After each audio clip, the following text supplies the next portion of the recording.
मस्तिष्क अखंड ज्योति eye hospital में लैब्स और सेंटर ऑफ एक्सीलेंस का उद्घाटन स्वास्थ्य मंत्री मंगल पांडे ने किया।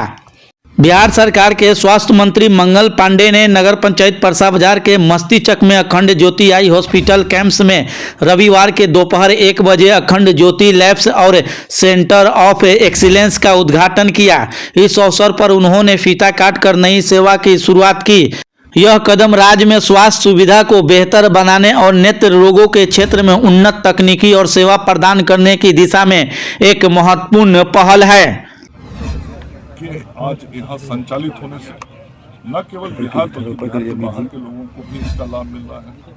आज नए तरीके से जो लैब बने हैं, लैबों का उद्घाटन हमारे द्वारा किया गया है। तो इन नए लैब के उद्घाटन के माध्यम से अब और बेहतर तरीके से यहाँ परीक्षण का कार्य होगा। परीक्षण के साथ जो हमारे मरीज हैं उनका उपचार होगा। और मैंने इस अस्पताल को आज पूरी तरीके से घूम के देखा है। बहुत ही अत्याधुनिक उपकरणों से लैस यह अस्पताल है।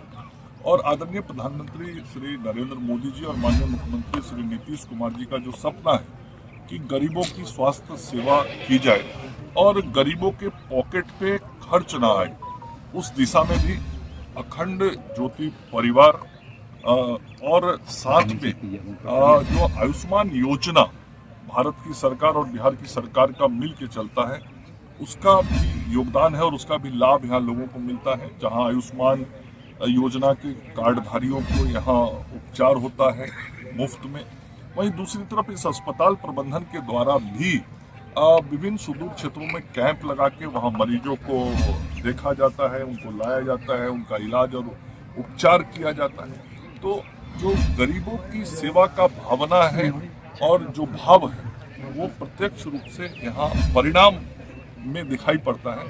तो मुझे आज बहुत खुशी हुई है और मैं संपूर्ण रूप से अखंड ज्योति परिवार को इस अस्पताल के सफल संचालन के लिए बधाई देता हूं। मंत्री जी, एक सवाल है कि जिस तरह से इस तरह के प्राइवेट हॉस्पिटल जो है लगातार समाज सेवा से जुड़े हुए हैं, वहीं 2022 और 23 का जो आंकड़ा जो है अंधेपन का आंकड़ा है, उसमें बिहार कहीं ना कहीं पिछड़ता हुआ नजर आ रहा है। मात्र 27%। ध्यान दीजिए, मैंने तो अभी भी चर्चा किया, आज से 20 साल पहले कहाँ हम खड़े थे, आज कहाँ आके खड़े हैं। और मुझे खुशी होती है कि आप मीडिया के मित्र जब हमसे अब स्वास्थ्य सेवाओं को विश्व स्तरीय बनाने की बात करते हैं। पहले तो यहाँ पे कोई सुविधा मिल जाए इसकी बात होती थी, अब तो सुविधाएं हो गई हैं। अब उसको नेशनल लेवल, वर्ल्ड लेवल का बनाने का आप सब लोग अपेक्षा हमसे रखते हैं और इसी अपेक्षा के साथ मैं भी काम करता हूँ आदरणीय मुख्यमंत्री जी के नेतृत्व में और प्रधानमंत्री जी के नेतृत्व में कि कैसे हम बेहतर स्वास्थ्य सेवा हर क्षेत्र में डिफरेंट डिपार्टमेंट्स में दे सकते। क्या इस हॉस्पिटल को भी कुछ सरकार की तरफ से कोई सुविधाएं हमने बिहार में 7 जगहों पे आई बैंक खुलवाए हैं और जो कॉर्निया ट्रांसप्लांट का काम होता है वो आई बैंक से सुविधा होती है। लोगों को एक प्रकार से जीवन में नई ज्योति मिलती है और इस क्षेत्र में अभी कोई आई बैंक नहीं है, इसलिए इतना अत्याधुनिक यहाँ सब कुछ उपकरण है, व्यवस्थाएं हैं, अस्पताल हैं, जांच का केंद्र भी आज उद्घाटित हो गया। तो यहाँ आई बैंक भी बहुत अच्छे तरीके से संचालित हो सकता है। तो मैंने यहाँ के व्यवस्थापक मृत्युंजय तिवारी जी से कहा है कि आई बैंक खोलने में राज्य की सरकार की तरफ से जो भी आपको सहयोग की जरूरत पड़ेगी हम सहयोग करेंगे। मेरी अपेक्षा ये है कि इस क्षेत्र में इस प्रकार की व्यवस्था शुरू। सर, हाल ही में MOU साइन हुआ है नेत्र के क्षेत्र में संकरा। देखिए, मैंने कहा ना कि स्वास्थ्य सेवा को हमको यदि वर्ल्ड क्लास बनाना है तो सरकार के सिस्टम को भी बेहतर करना होगा, अस्पताल प्रबंधन को भी बेहतर करना होगा, हमको अस्पताल की आधारभूत संरचनाओं को भी बेहतर करना पड़ेगा सरकारी माध्यम से। और जो विभिन्न गैर सरकारी संगठन हैं या समाज सेवी संगठन हैं या प्राइवेट सेक्टर में काम करने वाले डिफरेंट जो बड़े ग्रुप्स हैं, उनका भी सपोर्ट हमको चाहिए होगा और उनसे जुड़ी हुई संस्थाएं भी हमारे राज्य में आनी चाहिए। और बिहार में ये अच्छी बात है कि आज बड़ा बड़ा जो हॉस्पिटल का ग्रुप है, जिनकी एक ख्याति है, विश्वसनीयता है और पहचान है, वैसे लोग भी अब आके बिहार में अपनी सेवा दे रहे हैं। और इधर के दिनों में कई बड़े जो अस्पताल देश और दुनिया में चलते हैं, उनके नए शाखाएं बिहार में भी भविष्य में खुलने वाली हैं। चाहती गांव में रहने वाला व्यक्ति भी सोचता है हमें बेहतर परिणाम कैसे मिलेगा और कहां मिलेगा।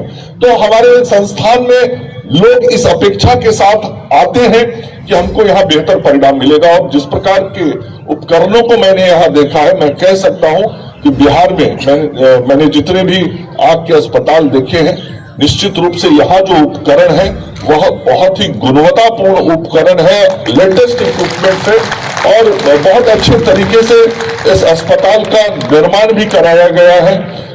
इसकी जो डिजाइन भी बहुत अच्छी है। मैंने देखा सनलाइट बहुत चारों तरफ से आ रहा है हॉस्पिटल के अंदर में।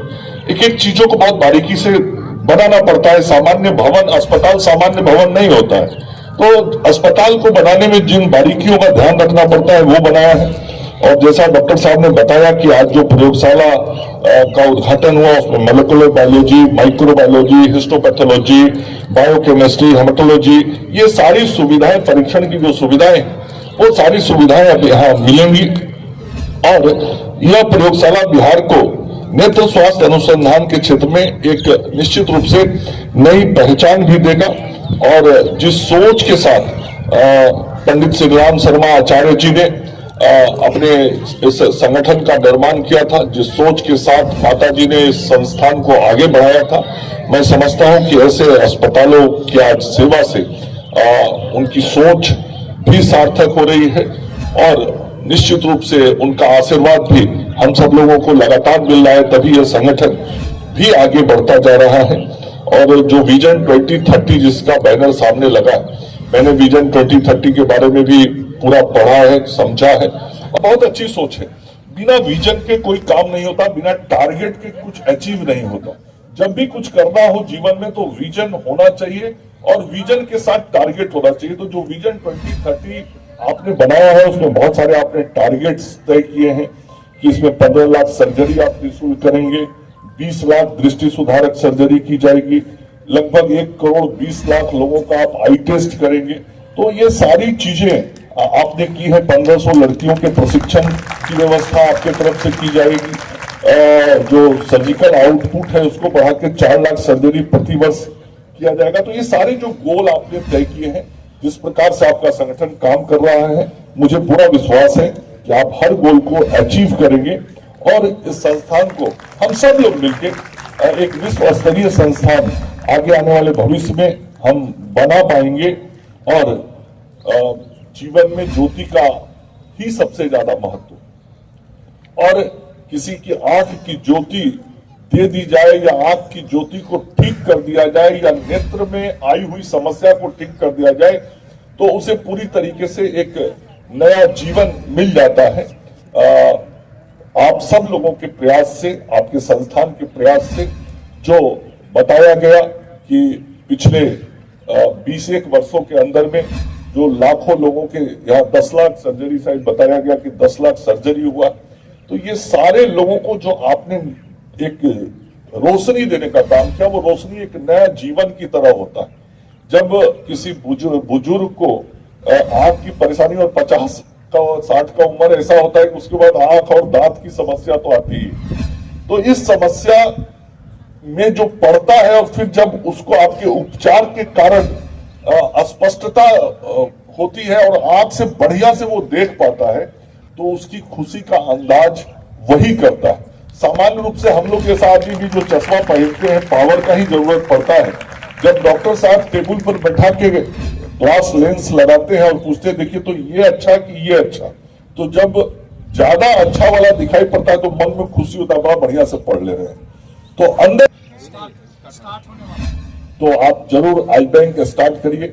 उसमें कुछ हम लोगों का सहयोग का जरूरत पड़ेगा, ट्रेनिंग की जरूरत पड़ेगी, जो कुछ भी जरूरत पड़ेगा तो उसका बहुत आज जरूरत है। मैंने राज्य के कई हिस्सों में आई बैंक मैंने अपने ही कार्यकाल में खुलवाए और आई डोनेशन के काम मैंने शुरू कराए। बहुत बड़ी संख्या में आई डोनेशन हो रहा है। तो ऐसा सुविधा इधर होने से इधर के बहुत सारे जिलों को लाभ हो जाएगा। तो इस प्रकार के जो भी काम आप सब करेंगे, हम सब लोग निश्चित रूप से पूरी तरीके से आपका सहयोग करेंगे। और मैं ये जरूर कहना चाहता हूं कि आज पूरे देश में और पूरे राज्य में जो स्वास्थ्य सेवाओं में परिवर्तन हो रहा है वो दो व्यक्तियों की बहुत बड़ी सोच है। हमारे देश के आदरणीय प्रधानमंत्री श्री नरेंद्र मोदी जी और हमारे माननीय मुख्यमंत्री श्री नीतीश कुमार जी। आज नरेंद्र मोदी जी की ही सोच है और नीतीश कुमार जी का ही सहयोग है कि आयुष्मान योजना शुरू चल रहा है। आपके अस्पताल में भी आयुष्मान योजना के लाभार्थियों को लाभ मिलता है।